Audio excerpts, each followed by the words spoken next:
नमस्कार, स्वागत है आप सभी का उत्तराखंड के हमारे इस बुलेटिन में। आपके साथ मैं अंजलि झा। तो चलिए बुलेटिन की शुरुआत करते हैं खबरों से। उत्तराखंड के मुख्यमंत्री पुष्कर सिंह धामी ने आज मुख्य सेवक भंडारा वाहनों को हरी झंडी दिखाकर रवाना किया है।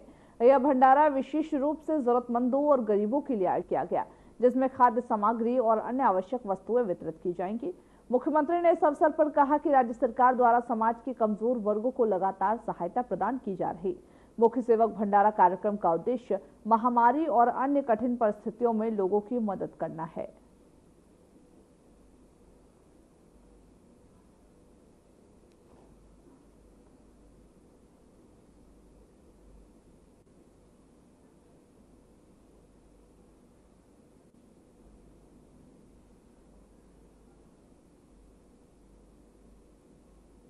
तो एक खाद्य सामग्री वितरित की जाएगी और साथ ही साथ इस यात्रा को रवाना किया गया।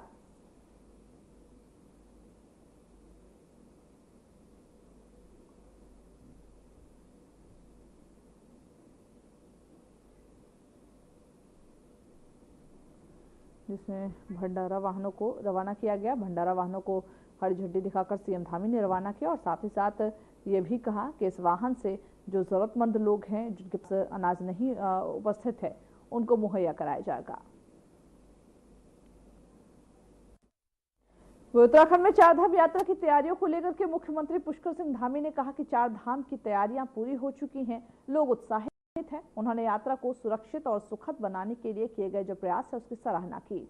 सहयोग करने वाले सभी लोगों का धन्यवाद किया। वहीं मुख्यमंत्री ने यह भी बताया कि राज्य में अध्ययनरत देश भर के छात्रों, विशेष रूप से कश्मीर के छात्रों के लिए सभी आवश्यक प्रबंध किए गए हैं ताकि उनके अभिभावकों को चिंता न हो। यह यात्रा श्रद्धालुओं के लिए शांतिपूर्वक और सफल होगी। की तैयारियां पूरी तरह से हो चुकी हैं और लोग उत्साहित हैं। हर साल जो अलग अलग तरीके से सेवा के कार्य करते हैं, चाहे वो भंडारे के रूप में हो, चिकित्सा दल के रूप में हो, अन्य सहायता शिविर हों, यात्रा में सहयोग करने के लिए अनेक स्थानों पर लोग अपने अपने अलग अलग तरीके से काम करते हैं।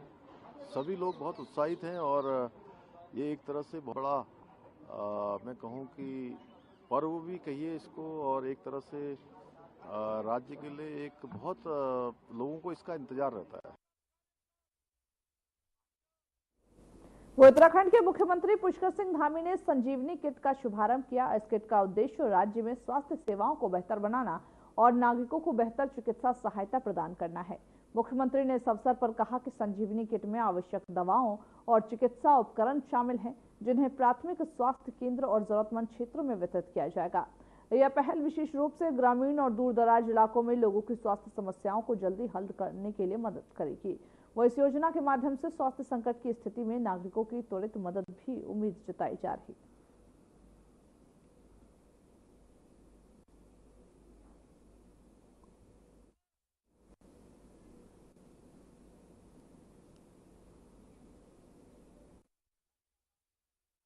उत्तराखंड के मुख्यमंत्री पुष्कर सिंह धामी ने अपने कैबिनेट मंत्री के साथ प्रधानमंत्री नरेंद्र मोदी के मासिक रेडियो कार्यक्रम मन की बात के 121वें एपिसोड सुना।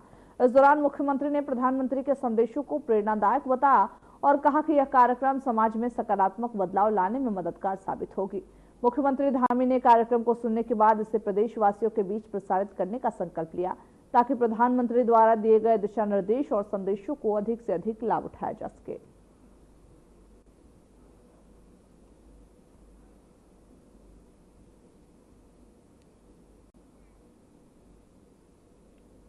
वही जिलाधिकारी खमिंदर सिंह ने आज जिला कार्यालय सभागार में आयोजित बैठक में यूसीसी पंजीकरण को लेकर सख्त निर्देश दिए।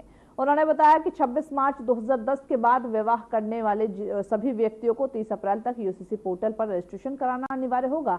जिलाधिकारी ने यह भी कहा कि यदि कोई व्यक्ति निर्धारित तिथि तक पंजीकरण नहीं कराता तो उसके खिलाफ नोटिस जारी किए जाएंगे। इसके साथ ही 26 जुलाई तक पंजीकरण के लिए केवल 250 रुपए शुल्क लिया जाएगा, लेकिन इसके बाद पंजीकरण न कराने वालों 10,000 रुपए उस पर पेनल्टी लगाए जाने की संभावना है।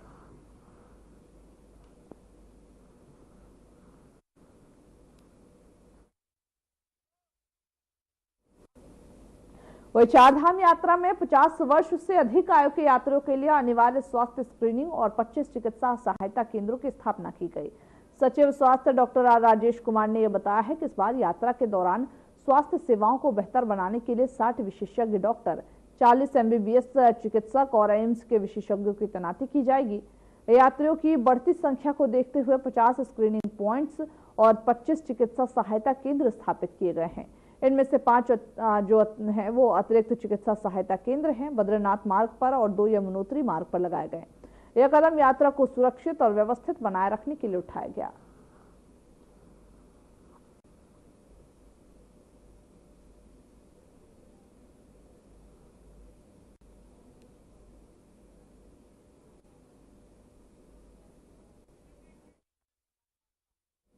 अब खबर भगवानपुर से है, जहां अवैध रूप से संचालित मदरसों के खिलाफ प्रशासन ने सख्त कार्रवाई की है। 3 मदरसों को सील कर दिया है।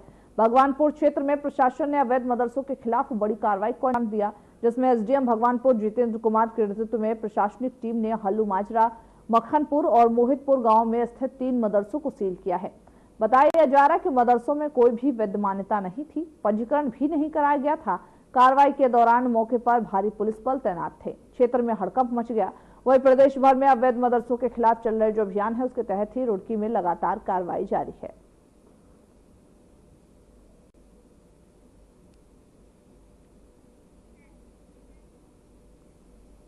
वही ज्वालापुर में पहलगाम आतंकी हमले के खिलाफ मुस्लिम समाज के लोगों ने विरोध मार्च निकाला है। दर्जनों की संख्या में लोग हाथों में काली पट्टी बांध करके ज्वालापुर की गलियों में मार्च करते हुए आतंकवाद के खिलाफ नारेबाजी करते नजर आए। इस विरोध मार्च का नेतृत्व पूर्व राज्य मंत्री नईम कुरैशी ने किया, जिन्होंने पाकिस्तान पर हमला करने का आरोप लगाते हुए यह कहा कि यह घटना पाकिस्तान की सोची समझी साजिश हो सकती है। उन्होंने यह भी कहा कि पाकिस्तान की भूमिका संदिग्ध है, क्योंकि आतंकवादी सीमा पार से आए हैं।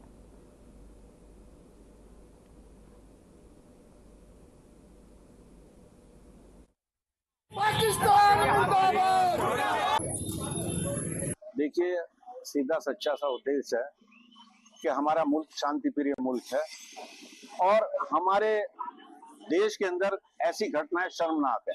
जो पहलगाम में हुआ है उसके लिए हमारे सर शर्मिंदगी से झुक गए। हालांकि जो सैलानी गए, जो सकुशल अपने घर लौट आए, उन्होंने उन लोगों की भी तारीफ की है जिन्होंने उनके साथ अच्छा व्यवहार, अच्छा सलूक करा।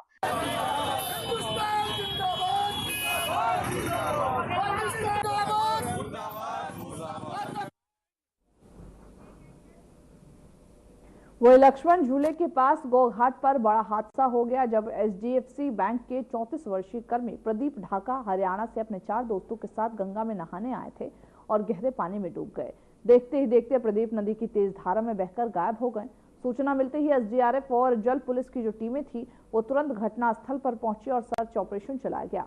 रात भर तलाशी अभियान चलता रहा, लेकिन युवक का कोई भी पता नहीं चला। सुबह से रेस्क्यू ऑपरेशन को युद्ध स्तर चलाया जा रहा। प्रशासन ने इस हादसे के बाद गंगा किनारे नहाने वाले तैराकी पर सख्त हिदायतें जारी की है। फिलहाल युवक के परिजनों को सूचित कर दिया गया।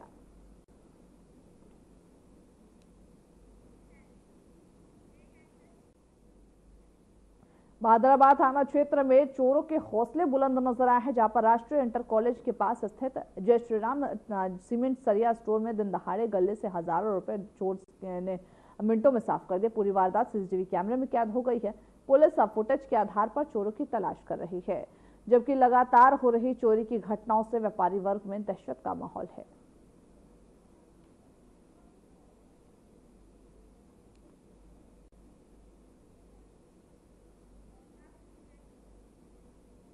वो उत्तराखंड के हरिद्वार में वैशाख अमावस्या के पावन अवसर पर श्रद्धालुओं ने हर की पौड़ी पर गंगा नदी में पवित्र स्नान किया। तड़के सुबह से जहां भारी संख्या में श्रद्धालु गंगा नदी में स्नान करने पहुंचे, श्रद्धालुओं ने न केवल स्नान किया बल्कि पूजा अर्चना और तर्पण भी किए। इस दिन को हिंदू धर्म में अत्यंत महत्वपूर्ण माना जाता है और गंगा स्नान से मोक्ष प्राप्ति का विश्वास किया जाता। घाटों पर सुरक्षा व्यवस्था को देखते हुए पुलिस और प्रशासन के अधिकारी तैनात थे, ताकि किसी भी अप्रिय घटना से बचा जा सके।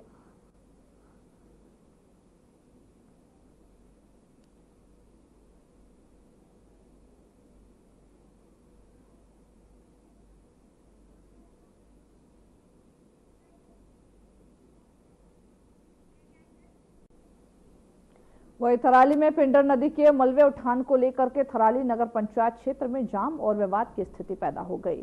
खनन विभाग ने मलबे के उठान के लिए टेंडर लगाए थे, लेकिन खनिज लदे वाहन और सड़क पर खड़े हुए वाहनों के कारण बाजार क्षेत्र में जाम और सीकिंग जोन में विवाद बढ़ने लगा। इस मामले में जिलाधिकारी पंकज भट्ट ने स्थानीय व्यापारियों, भवन स्वामियों और साथ ही खनन व्यवसायियों के साथ बैठक की और जाम से निपटने के लिए वाहन पार्किंग के निर्देश दिए। साथ ही साथ स्कूली बच्चों की छुट्टी के समय खनिज वाहनों की आवाजाही पर रोक लगाने के भी निर्णय लिए।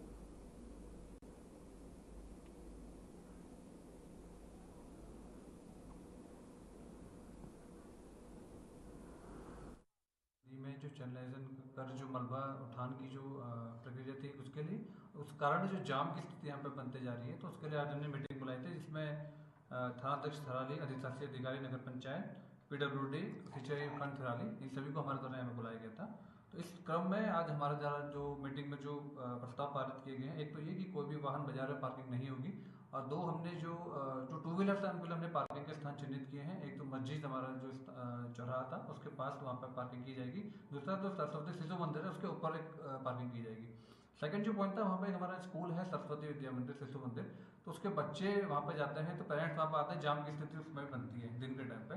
तो उसके लिए हमने ये सॉल्यूशन निकाला है कि दिन में 12:30 से 1 बजे का जो टाइम रहता है, उनके प्रधानाचार्य यहाँ पे आए थे, तो हमने ये सॉल्यूशन उसमें दिया है कि उनके द्वारा कि इस दौरान जो खनन का कार्य बंद रहेगा, तो कोई भी जो डंपर है, ट्रक है खनन से इत्यादि से संबंधित, वो उस मार्ग से नहीं गुजरेगा। तीसरी चीज जो हमने बोला है कि नगर पंचायत की हमारी पार्किंग यहाँ पर है केदारबगड़ में, तो ये सर्वसम्मति से हमने टैक्सी यूनियन वालों को बुलाया था। आज ये डिसीजन लिया गया है कि केवल जो 4 गाड़ियां हैं वो मार्केट में एक टैक्सी यूनियन की खड़ी रहेंगी, बाकी सभी गाड़ियां नगर पंचायत की पार्किंग में खड़ी रहेंगी।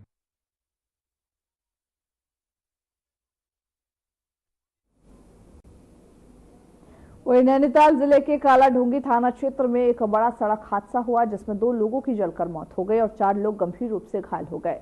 यह हादसा कालाढूंगी हल्द्वानी मोटर मार्ग पर हुआ, जब एक ट्रैक्टर ट्रॉली से टकराने के बाद 3 बाइकों में भीषण टक्कर हो गई। टक्कर के बाद 2 बाइकों में आग लग गई, जो इतनी भयंकर थी कि दोनों ही बाइक सवार जलकर मर गए। घटना के बाद सड़क पर अफरा तफरी का माहौल बन गया और दोनों ओर लंबा जाम लग गया। राहगीरों ने जिंदा जल रहे लोगों को बचाने की कोशिश की, लेकिन कोई उन्हें बचा नहीं सका। घायलों को CHC अस्पताल पहुंचाया गया, जहां प्राथमिक उपचार के बाद गंभीर हालत में पति पत्नी को STH अस्पताल के लिए रेफर कर दिया गया है।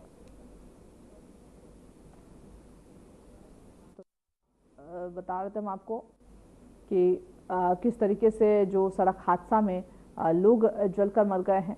हालांकि अस्पताल उनको पहुंचाया गया है, लेकिन प्राथमिक उपचार के बाद गंभीर हालत में अस्पताल के लिए STH अस्पताल के लिए रेफर कर दिया गया है। तो चलिए बढ़ते हैं इसी में अगली खबर की ओर, जहां बरकोट के नकोड़ा और कपोला गांव में सड़क नहीं होने से एक 70 वर्षीय बीमार वृद्ध व्यक्ति को पालकी में बैठाकर 6 किलोमीटर पैदल चलकर सड़क मार्ग तक पहुंचाया गया। वहां से 108 की मदद से सामुदायिक स्वास्थ्य केंद्र बरकोट पहुंचाया गया।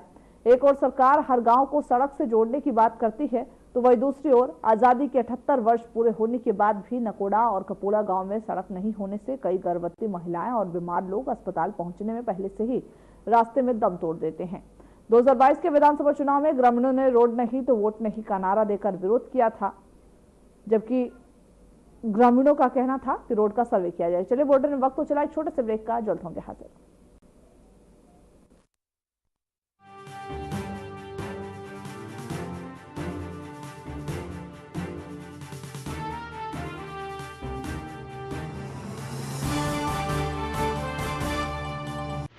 देखिए कार्यक्रम राम नारायण राम प्रतिदिन प्रातः 6:40 से साधना टीवी पर एवं सोमवार से शनिवार प्रातः 7:30 से व रविवार प्रातः 7:50 से एवं रात्रि 10:30 से ईश्वर टीवी पर एवं प्रातः 7:30 से साधना प्लस पर एवं प्रातः 10:30 से हर खबर न्यूज पर एवं रात्रि 8:30 से RN टीवी पर।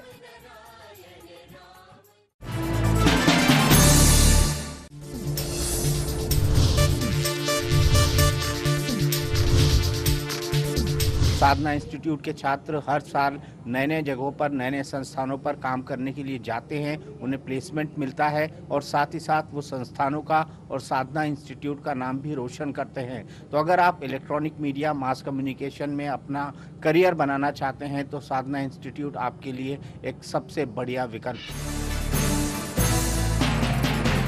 हिंदुस्तान का ग्रोथ इंजन बने उत्तर प्रदेश ने 8 साल में तय किया है धरातल से शिखर का सफर।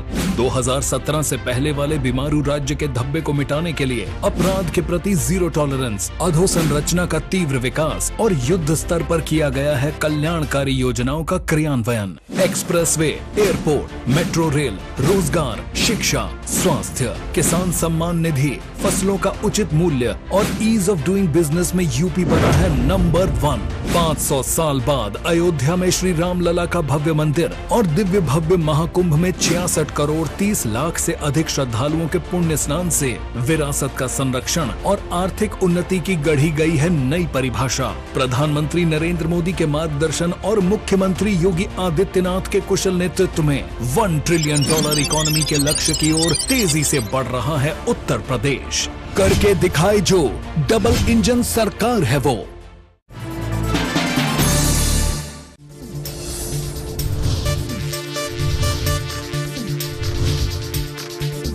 साधना इंस्टीट्यूट के छात्र हर साल नए नए जगहों पर नए नए संस्थानों पर काम करने के लिए जाते हैं, प्लेसमेंट मिलता है और साथ ही साथ वो संस्थानों का और साधना इंस्टीट्यूट का नाम भी रोशन करते हैं। तो अगर आप इलेक्ट्रॉनिक मीडिया मास कम्युनिकेशन में अपना करियर बनाना चाहते हैं तो साधना इंस्टीट्यूट आपके लिए एक सबसे बढ़िया विकल्प है। देखिए कार्यक्रम राम नारायण राम प्रतिदिन प्रातः 6:40 से साधना टीवी पर एवं सोमवार से शनिवार प्रातः 7:30 से व रविवार प्रातः 7:50 से एवं रात्रि 10:30 से ईश्वर टीवी पर एवं प्रातः 7:30 से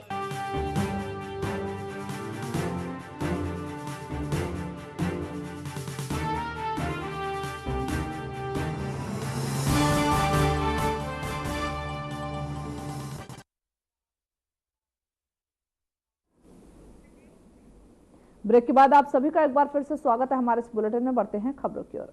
रुड़की के बेलडा गांव में एक झोपड़ी में अचानक भीषण आग लग गई, हड़कंप मच गया। गांव वालों ने तुरंत पुलिस और दमकल विभाग को सूचना दिया, जिसके बाद फायर ब्रिगेड की टीम मौके पर पहुंची। गांव वालों और दमकल कर्मियों की मेहनत से आग पर घंटों बाद काबू पाया गया। इस हादसे में हालांकि कोई जनहानि नहीं हुई है, कोई बड़ा नुकसान होते होते टल गया।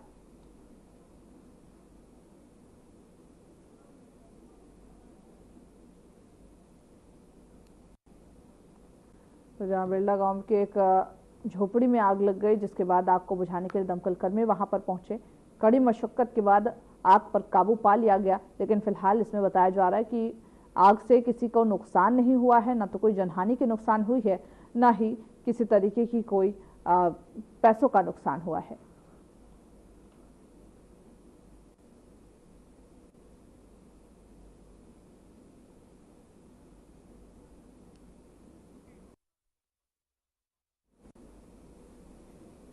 वहीं हरिद्वार के गैस प्लांट चौकी क्षेत्र के सलीमपुर रोड स्थित बारह नंबर 6 के पास अचानक गैस सिलेंडर में भीषण आग लग गई, जिससे इलाके में हड़कंप मच गया। सूचना मिलते भी जहां चेतक सिपाही करम तोमर मौके पर पहुंचे और स्थानीय निवासियों की मदद से फायर इंस्ट्रूमेंट और गीले बोरे के सहारे आग पर घंटों की मशक्कत के बाद काबू पाया।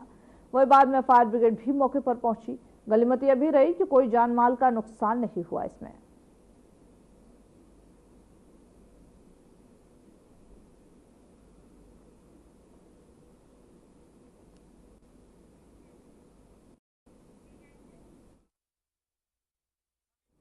मसूरी ट्रेडर्स और वेलफेयर एसोसिएशन ने मसूरी में मशहूर लेखक बिल एक्टन की बिल को जहां श्रद्धांजलि अर्पित करने के लिए श्रद्धांजलि सभा का आयोजन किया, जिसमें मसूरी के मशहूर लेखक गणेश सैली, मशहूर जो इतिहासकार थे गोपाल भारद्वाज, अधिवक्ता मनोज चैली सहित विभिन्न लोगों ने बिल एटकिन के चित्र पर पुष्पांजलि अर्पित की, उन्हें याद किया। इस मौके पर मसूरी ट्रेडर्स वेलफेयर एसोसिएशन के अध्यक्ष रजत अग्रवाल ने कहा कि बिल एटकिन ने मसूरी में अपना जीवन बड़ी सादगी के साथ बिताया था।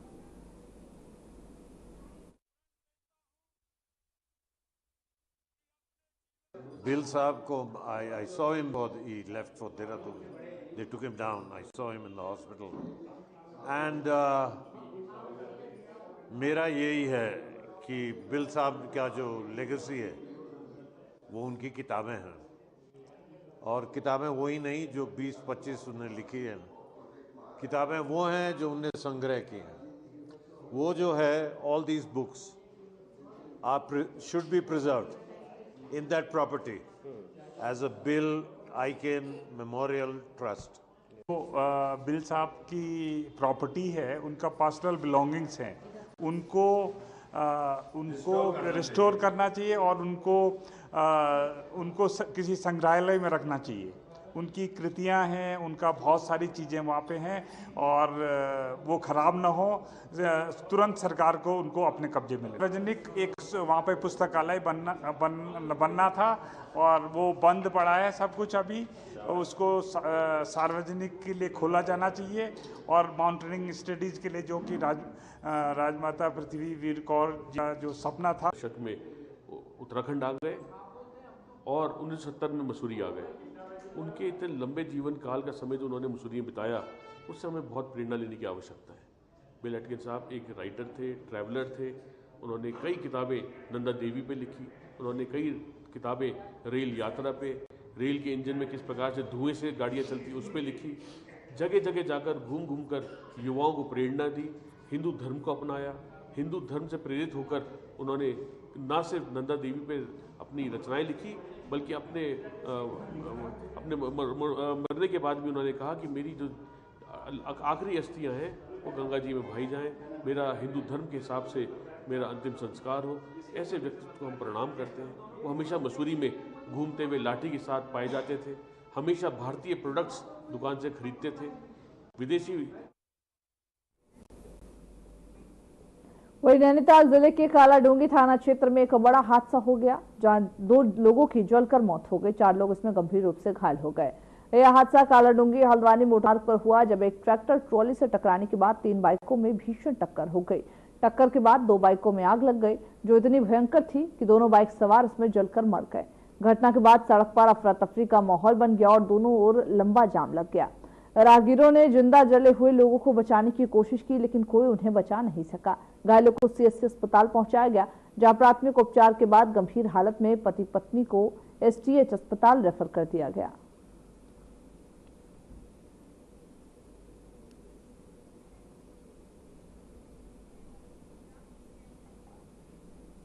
वही बड़कोट के नकोड़ा और कपोला गांव में सड़क नहीं होने से एक 70 वर्षीय बीमार वृद्ध व्यक्ति को पालकी में बैठा करके 6 किलोमीटर पैदल चलकर सड़क मार्ग तक पहुंचाया गया। वहां से 108 की मदद से सामुदायिक स्वास्थ्य केंद्र बड़कोट पहुंचाया गया।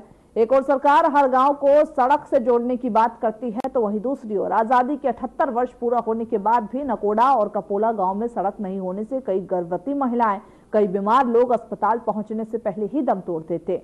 2022 के विधानसभा चुनाव में ग्रामीणों ने रोड नहीं तो वोट नहीं का नारा दिया, इसका विरोध किया, लेकिन जबकि ग्रामीणों का यह कहना है कि रोड का सर्वे 2015 में करा लिया गया है और अभी तक सड़क कटिंग का कार्य तक नहीं शुरू किया गया।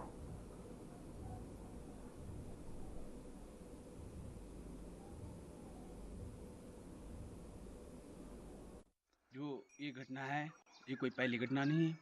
इससे पहले भी बहुत सारी ऐसी घटनाएं हो चुकी हैं और 2-4 महिलाओं ने, गर्भवती महिलाओं ने अपना रास्ते में, आध रास्ते में ही दम तोड़ चुका है और जो बचे हैं वो भगवान की कृपा से बचे हैं। हम शासन, सरकार, माननीय विधायक जी से आग्रह करते हैं कि आप इन दोनों लोगों की पीड़ा समझें और बात संज्ञान में लें। मैं महावीर कुमार माही, जो आप ये तस्वीरें और वीडियो जो देख रहे हैं, ये हमारे यमुनोत्री विधानसभा के नकोड़ा और कपोला की हैं, जो कि यह पहली घटना नहीं है। इस तरह की अनेक घटनाएं, दर्जनों घटनाएं जो है नकोड़ा और कपोला क्षेत्र में हो चुकी हैं। मैं डबल इंजन की धामी सरकार और माननीय विधायक यमुनोत्री आदरणीय बड़े भाई संजय डोभाल जी से अनुरोध करूंगा कि नकोड़ा कपोला वासियों की जो सड़क की मांग है उसको पूरा करने की कृपा करें। अगर नकोड़ा और कपोला में आज रोड होती तो इस तरह की तस्वीरें सामने नहीं आती। खासकर जो है जब गर्भवती महिलाएं जो गांव में होती हैं, उनको सड़क तक पहुंचाने में किस तरह की जो समस्याएं गांव वालों को होती हैं। कई जा चुकी हैं। और वहीं जम्मू कश्मीर के पहलगाम में हुए आतंकी हमले को लेकर के ज्योतिष पीठ के शंकराचार्य स्वामी अविमुक्तेश्वरानंद ने कड़ी प्रतिक्रिया दी। उन्होंने कहा कि धर्म पूछ कर लोगों को गोली मारी जा रही है, भारत को खुली चुनौती है। अगर हमारे देश को चुनौती दी जा रही है तो सरकार को इसे स्वीकार कर जवाब देना चाहिए। उन्होंने इसे हिंदू समाज पर सीधा हमला बताया और कहा कि एक धर्माचार्य होने के नाते हम भी अपनी सुरक्षा को लेकर चिंतित हैं। भाई सवाल यह है कि सामान खरीदने में तो आप स्वतंत्र हो ना। किससे हमको सामान खरीदना है ये क्रेता तय करता है, विक्रेता नहीं तय करता। वो तो बेचारा दुकान